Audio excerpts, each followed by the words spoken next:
À la fois la mise en place de l'Agence française de la biodiversité en tout début d'année et puis maintenant donc à l'échelon local un comité qui s'apparente finalement à ce que nous connaissions à travers le comité de bassin qui était le Parlement de l'eau. Maintenant nous aurons donc la biodiversité avec les acteurs de terrain, le monde socio-économique, les usagers, les associations et puis bien sûr donc les différents services de l'État, de façon à ce qu'au sein de ce comité nous puissions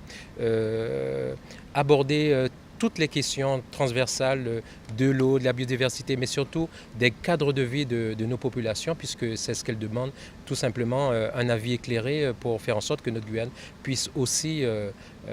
agir dans ce domaine qui est essentiel, qui est celui de la vie. Je pense que de façon très claire, très objective, il va falloir qu'on se retrousse les manches. Vous savez que nous avons un territoire avec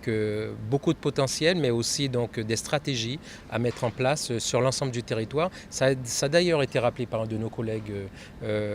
donc représentant la CTG, mais aussi donc la commune d'Apatou. Il faut que